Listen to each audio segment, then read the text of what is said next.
Thank you, Fusho, and thank you, Junpo.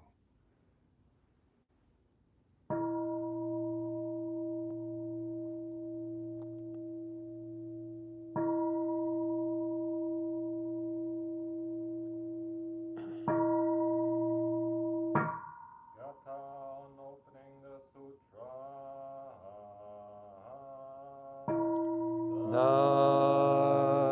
dharma incomparably profound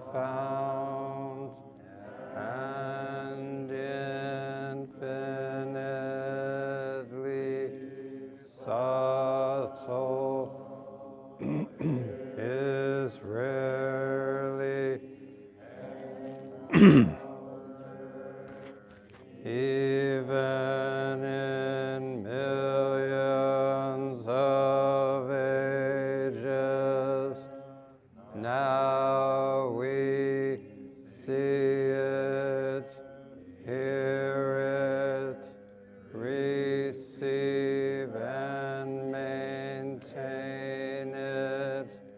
May we completely realize the Tathagata's true meaning. Good morning. My name is Bokushu, and I'd like to begin my talk by acknowledging the wonderful talks that have already been given this week by Bokushu Sensei, Jisei, and Muke about practice and our study text, the Heart Sutra. If you haven't yet had an opportunity to listen to those talks, I hope you will take the time to do that. So, at 10:30 a.m. on May 24th, Chief Marine Engineer Raymond Feege was killed in a boat explosion at the North River Wastewater Recovery Facility on the Hudson River in New York City. He was 59 years old. He joined the Marine section of the Department of Environmental Protection at the age of 25 in 1991 and worked 33 years. He was a Navy reservist and left behind a wife and 2 adult daughters. He died on a boat named the Hunts Point. It is one of 5 boats that transport New York City sewage sludge to processing facilities where it is disposed of in various ways.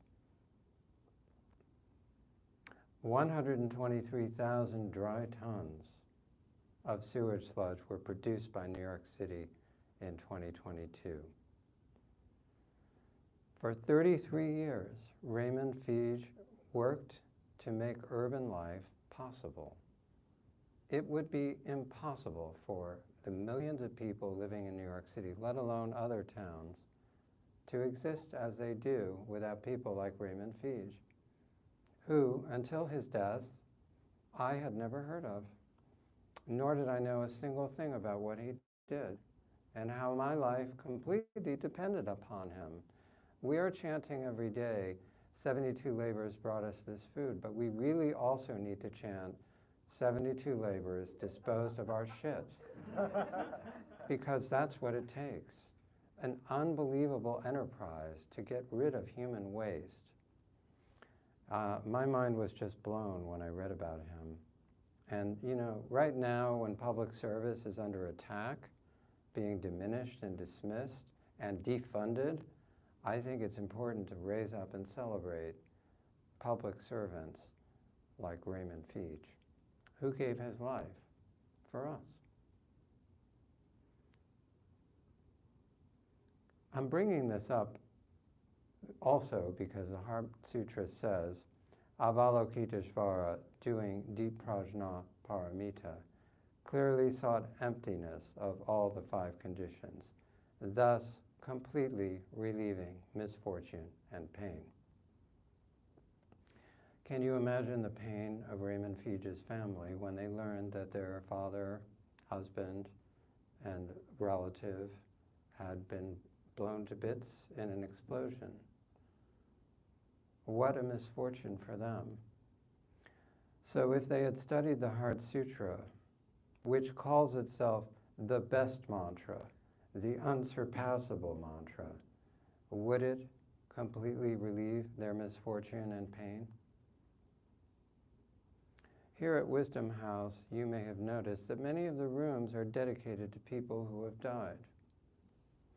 One that I occupied last week was dedicated to William Casagrande's memory in 1992. A small, slightly worn, black and white photograph depicts William as a high school graduate hanging in the room. It's the only information of any kind there is to tell us anything about him.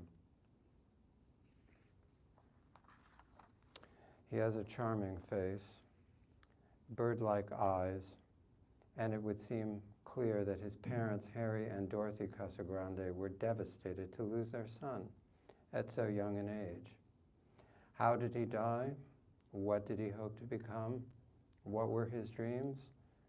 There is no information to answer these questions. But my question is, what would his parents have felt had they read the Heart Sutra? Would it have completely eased their misfortune and pain upon his early death?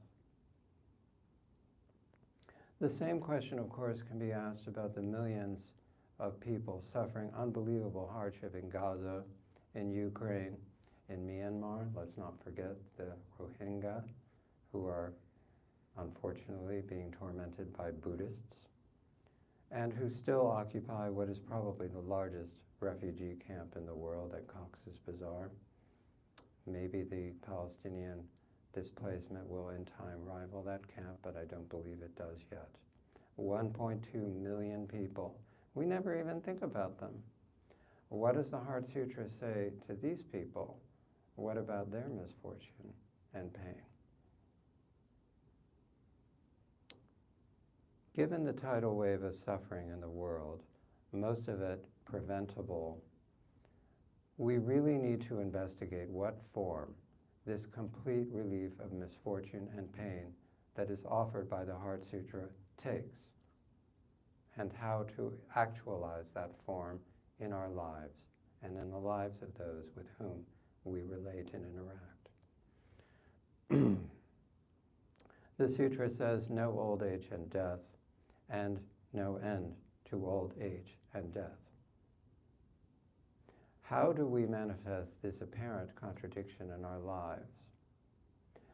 What does deep prajna paramita, the perfection of wisdom, actually look like?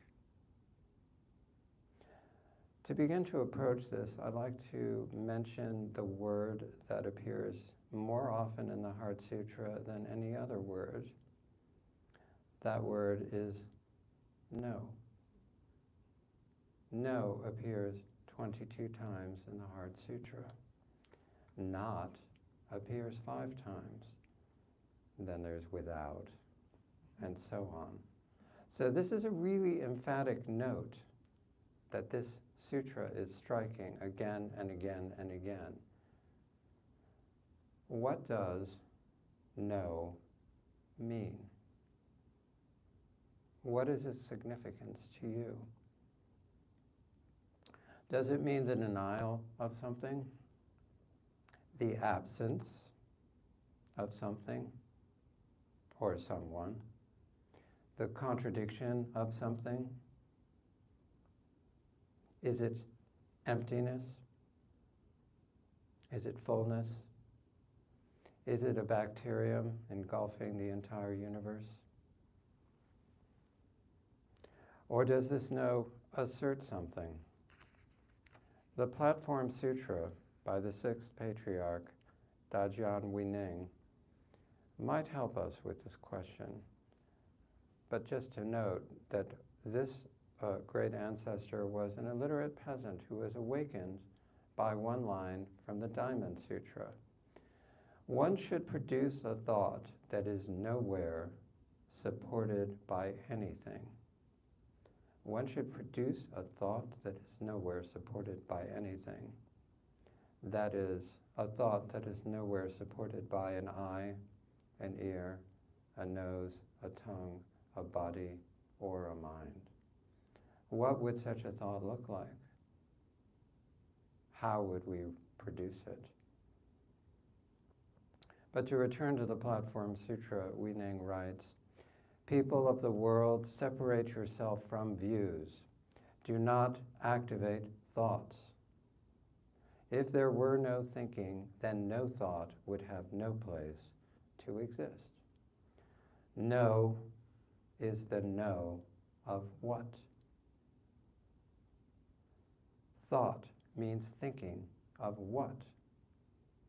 No is a separation from the dualism that produces the passions. Thought means thinking of the original nature of true reality. True reality means thinking of the original, a little checked out there.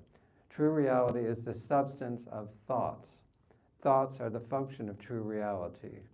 If you give rise to thoughts from your self-nature, then, although you see, hear, perceive, and know, you are not stained by the manifold environments and are always free. I really think that freedom is the key here. The Heart Sutra is pointing to a way for us to be free. And the question I'm going to raise in this talk is whether we're actually interested in freedom. Do we actually want to be free? It's not without a cost, at least as far as we reckon in this world. And I wonder how many of us wish to pay that cost. Our suffering is bound up with our dualistic thinking, but our practice can shift that. I cited some instances of tragedy earlier. We are going to have our feelings, but where we go wrong, I think, is where we cling to those feelings and cultivate more feelings about the feelings, and then take that into the streets and create mayhem for other people because they don't conform to our ideas about how things should be. I think a lot of what's going on in the world comes right from that. I feel this, I stand for this, fuck you. That's basically the mantra. So people create these beliefs out of feelings, they act on them, harden them, turn them to identities that they protect and build up. This is the essential problem that leads to a lack of freedom. Enkyo, in her talks on the Heart Sutra, brought up a story told by Mickey Drexler about Daisetsu Taitaro Suzuki. When his wife died, he cried. And I think it was Drexler who asked Suzuki, well, you're crying, so, I mean, that's just like what anyone else would do. What's the point of this Buddhism thing if you're just going to cry like anyone else? And Suzuki said, my tears have no roots. I think that's really important. When you cry, just cry. When you walk, just walk.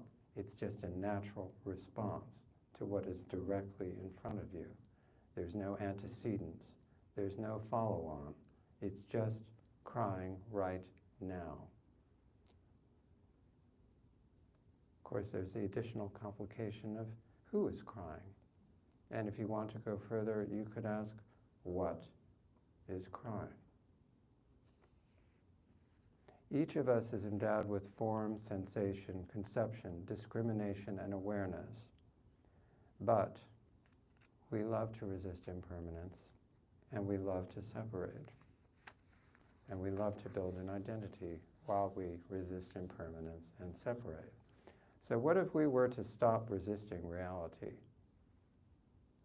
and hardening our identities around that resistance? Could we manifest all the five conditions in their complete emptiness amidst the five conditions. We certainly can't stop suffering by pretending we don't have feelings. This is not about suppression, but maybe we can just dial it down. Maybe we don't have to hold on to it, to cling to it, to nurture it, and to develop grievances around it that we then take and inflict other people with. I'm wondering what your feelings will be about how two of our greatest ancestors handled their feelings. First we have Dongshan Liangje. His life, whether it's a real biography or something Keizan Zenji imagined, is completely intertwined with the Heart Sutra. There's a story in his biography when he was a boy. He was reading it with his early teacher, and he said, I have an eye, ear, nose, tongue, and the rest. Why does the sutra say they do not exist? This was considered extraordinary, and I have to confess, it never occurred to me to ask that question until quite recently. Yeah. But would it have been more remarkable if he had said, I do not have a nose. I do not have eyes. I do not hear. And yet, there you are, teacher. Anyway, this question that he raised, which is remarkably like Dogen having a boyhood question, why do we have to practice if we're already endowed with Buddha nature? It's an interesting parallel, I think. Probably made up in both cases, but who knows. Anyway, this question in his biography persisted for years and years and years, until finally it took the form of a conversation about whether the insentient can preach the dharma or not. And he had that question with a number of teachers. He entertained that question until finally, working with Yunyan, his ultimate teacher, he was able to break through and understand insentience or non-sentience. So, can a pile of rubble expound the Dharma? What about a barge full of sewage sludge? Barges can reach the other shore. They let horses cross. They let asses cross. Can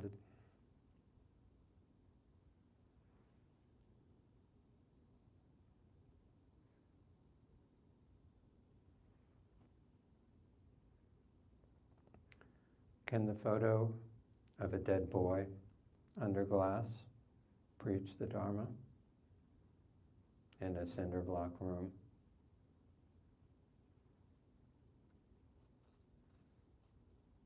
When we have no eye, ear, nose, tongue, or body or mind, are we like a pile of rubble? Are we insentient? If we were insentient, could we still expound the Dharma? In reality, there is insentience in sentience, but do not try to understand that insentience. There is sentience in insentience, but do not look for that sentience. Shortly after leaving Yunyan, Dongshan still had doubts about the true meaning of ultimate reality. But he crossed a stream and he saw his reflection in it, and he was greatly awakened by that reflection. What did he see in the water as he crossed to the other shore? Did he see an eye, an ear, a nose, a tongue, a body, and a mind? When the eye sees the eye, what happens? Back to his biography, though, and this is the part where the feelings come into it. Keizan Zenji writes of Dongshan, once he yearned for the teaching of emptiness, he left his old mother for good, vowing, I will not return to my native place and pay my respects to my mother before I acquire the dharma. With this vow, he left his native place. Since his mother was alone and had no one else to depend on, she looked for him every day, finally wandering around with some beggars.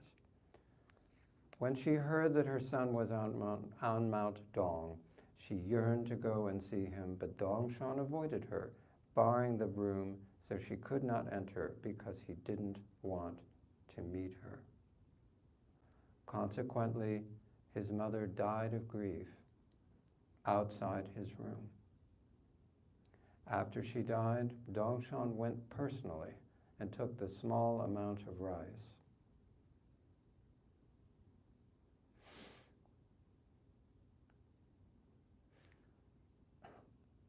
that she had collected as a beggar and mixed it with the community's morning rice gruel. By offering it to the whole community, he made a funerary offering to assist her on her journey. Not long after, she told him in a dream, "Because you firmly maintained your resolve and did not meet me, I severed the delusive feelings of love and attachment. As a result of the power of these good roots, I was reborn in the realm of the satisfied celestials." Well, I don't really know quite how I feel about the realm of the satisfied celestials. Sounds a little smug to me. But when I first read this account, whether real or illusory, of Dongshan's treatment of his mother, I was outraged. My mother had just died, and I couldn't believe the callousness that I saw in this account. But then you read about the handful of rice that he put in the community's food, nourishing the entire community. We're talking about 1,000 people, maybe, something like that. An entire community with her suffering, with her destitution, with her longing, her yearning for him, unfulfilled. It's really staggering. It's not simple. This business of feelings and Zen is really a challenge, but it is everything to do with liberation, freedom. I mean, everybody talks in this country about freedom. It's ridiculous. Nobody gives a damn, actually, about freedom. They're talking about freedom as if it were bondage. And I wonder if I do that sometimes. What about you? Do you see freedom as bondage without knowing it? So, Keizan Zenji writes a verse about the life of Dongshan that I think really hits the nail on the head. Extremely fine, subtle consciousness is not emotional attachment. It constantly makes that one preach keenly. Extremely fine, subtle consciousness is not emotional attachment. Hard to swallow, but maybe we need to take a little bit at a time. Then the other ancestor I want to bring up is Dogen Zenji. He's quoted in a book, in a conversation with his successor, Koan Eijo. And he said this to Eijo: "It's complicated. Dogen's teacher abandoned his teacher when his teacher was sick." So the conversation is about this abandonment, not by Dogen, but by Dogen's teacher. So this is Dogen's take on that. In both the act of benefiting others and the way of one's own discipline, to discard the inferior and adopt the superior comprises the good deeds of a bodhisattva. To offer a diet of beans and water in an effort to save the old and infirm, merely caters to the misguided love and deluded passions of this brief life. If you turn your back on them and study the way of liberation, even though you may have some regret, you will have a good opportunity for an enlightened life. Consider this well. Consider this well. End quote.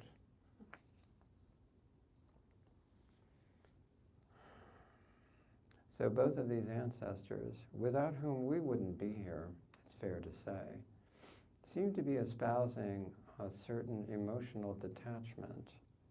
So I wonder if we could take a page from their books, whether it's a palm leaf sewn with a flashing needle or something like this, and try it out.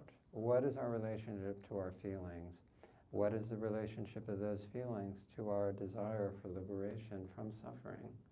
That, in my opinion, is why we're here. We're here to liberate ourselves and those with whom we live and work and are in contact with, free everyone from suffering.